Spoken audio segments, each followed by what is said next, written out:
Hey everyone, welcome to मैकास्त्र। तो कैसे हैं आप सब? आशा करता हूँ आप सभी अच्छे होंगे। आज का हमारा टॉपिक है why study mechanical engineering.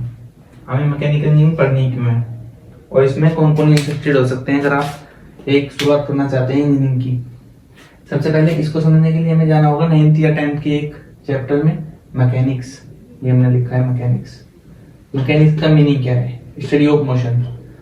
Study of motion को दो तरीके से कर सकते हैं, kinematics, dynamics. Kinematics it is the branch of science और mechanics in which study of motion without considering force.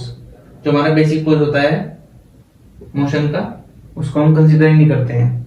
हमारा क्या होता है, हम एक्स को देखते हैं टाइम के रिस्पेक्ट में कैसे इंक्रीज हो रहा है, उससे हमारा क्या निकलता है, हमारा मोशन का हम पता कर सकते हैं। जैसे कि वेलोसिटी, ये आप देख सकते हैं, इसका फॉर्मूला है जितना हमारा चेंज हुआ है डिस्टेंस। ऐसे ही हमारा अगर हमारे पास वेलोसिटी है तो हम एक्सीलरेशन निकाल लेंगे, इसको एक बार और डिवाइड कर देंगे टाइम के रिस्पेक्ट में, एक बार और चेक करेंगे, एक बार और चेक करेंगे तो हमारा जल्द निकल जाएगा।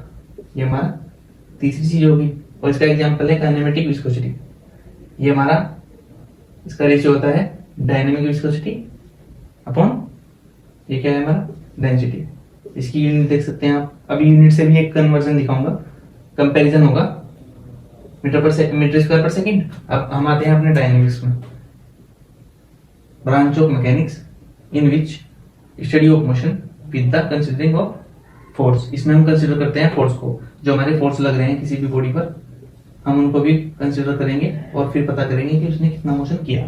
ठीक है, तो जो हमारा न्यूटन सेकंड लॉ है, न्यूटन सेकंड लॉ है हमारा, वो क्या बताता है, जो हमारा एक्सटर्नल नेट फोर्सेस है वो हमारे किसके इक्वल है, मास इनटू एक्सीलरेशन के। ये भी हमारा एग्जांपल है, एग्जांपल डायनेमिक विस्कोसिटी। इसमें हम देख सकते हैं इसका डायनेमिक विस्कोसिटी का एग्जांपल है। ये हमारा कहता है tau upon d upon d Y.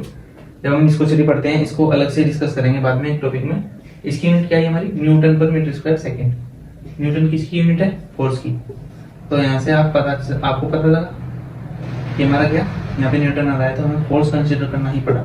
Dynamics में फोर्स कंसीडर करते हैं। अभी इसी वीडियो में हम देखेंगे कि हमारे जो और सब्जेक्ट होते हैं मैकेनिकल इंजीनियरिंग में, वो हम क्यों पढ़ते हैं। जैसे आपको पता होगा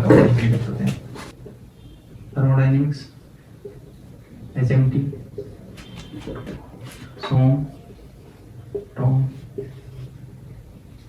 और सबसे पहले हम देखते हैं हमारा सबसे मोस्ट इंपोर्टेंट सब्जेक्ट भी कह सकते हैं और अच्छा सब्जेक्ट है समझने के लिए भी, थर्मोडायनेमिक्स। थर्मोडायनेमिक्स में हम क्या पढ़ते हैं, स्टडी ऑफ टेम्परेचर। इसमें आता है हमारा जीरो क्लब थर्मोडायनेमिक्स ने कॉन्सेप्ट दिया था टेम्परेचर का। और जो हमारा thermodynamics is a branch of science in which deals with energy interaction. Energy interaction, कैसे हमारा एनर्जी इंटरेक्ट करती है, वर्क, हीट। हीट को कैसे वर्क में बदल सकते हैं और वर्क को कैसे हीट में बदल सकते हैं, इसकी स्टडी करते हैं हम हमारा थर्मोडायनेमिक्स। इसके बाद इसी का एक अप्लाइड थर्मोडायनेमिक्स, इसमें हमारी थर्मोडायनेमिक्स की सभी एप्लीकेशन को स्टडी करते हैं। एसएमटी आपने थर्मोडायनेमिक्स में पढ़ा, आपने पढ़ा कि आपकी हीट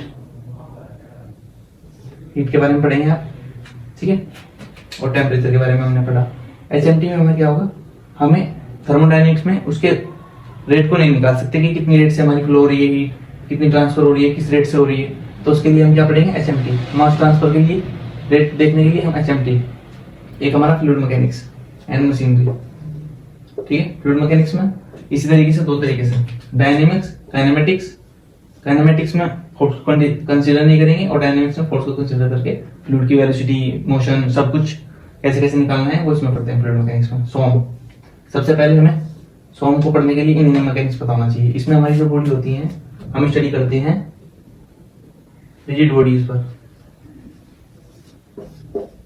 एक्चुअल में कोई रिजिड बॉडी होती नहीं है, ये आइडियल होती है। हम मानते हैं कि हम जब भी किसी बॉडी पर फोर्स लगाते हैं, ऐसी बॉडीज इसके बारे में स्टडी करते हैं जो नॉन डिफॉर्मेबल होती हैं। तो ये इसमें आता है। सोम में डिफॉर्मेबल बॉडीज के बारे में पढ़ते हैं, जिन पर हम फोर्स लगाने पर स्ट्रेस, स्ट्रेन जनरेट होती है और प्रिंसिपल स्ट्रेस वगैरह भी सब इसमें पढ़ते हैं। Torsion, torque, moment of inertia सब सोम में पढ़ते हैं। और हमारा टॉम हमारा थ्योरी ऑफ मशीन्स के बारे में, लिंक्स के बारे में, काइनेमेटिक लिंक्स। हमारी वीडियो भी आई थी, जिसने वो नहीं देखी है आप वो भी वीडियो देख सकते हैं। मैं आपको कॉर्नर में 3 डॉट में लिंक प्रोवाइड कर दूंगा। What is a machine, machine का कॉन्सेप्ट और कितने लिंक होते हैं, कितने टाइप के होते हैं, कौन कौन से लिंक होते हैं, मशीन कैसे वर्क करती है, किस मैकेनिज्म पे वर्क करती है, ये सब हम पढ़ते हैं। टॉम ठीक, हमारा मैन्युफैक्चरिंग प्रोसेस। मैन्युफैक्चरिंग प्रोसेस में क्या पढ़ते हैं? कास्टिंग, वेल्डिंग, ठीक है। कास्टिंग किसी भी मेटल को मेल्ट करके उससे हम कैसे भी किसी भी शेप में डिजाइन, अकॉर्डिंग टू डिजाइन किसी भी शेप में हम उसको डाल सकते हैं। वेल्डिंग में सिमिलर और नॉन सिमिलर बॉडीज को परमानेंट जॉइंट में कन्वर्ट कर देते हैं। एडिटिव मैन्युफैक्चरिंग 3D प्रिंटिंग के नाम से, layer by layer 3D printing complex geometries को बनाने के लिए आप बहुत उपयोगी है इस टाइम पर। कन्वेंशनल हमारे हो गए जैसे एनसी मशीन हो गई, लेथ मशीन हो गई, और नॉन कन्वेंशनल मशीनिंग प्रोसेस हो हमारे जैसे ईडीएम हो गई, electric discharge machining, laser cutting machining, water jet machining, ये सब हमारी होती है नॉन कन्वेंशनल मशीनिंग प्रोसेस। तो I hope this video is useful for you, so please like, comment, share, और अगर कोई भी मेरी वीडियो में कोई क्वेरी हो आपको तो आप कमेंट कर सकते हैं, जिससे कि मेरा हौसला बढ़ता है। मैं ऐसी वीडियो और भी लाता रहूंगा अपने चैनल पर। Thank you, thanks for watching.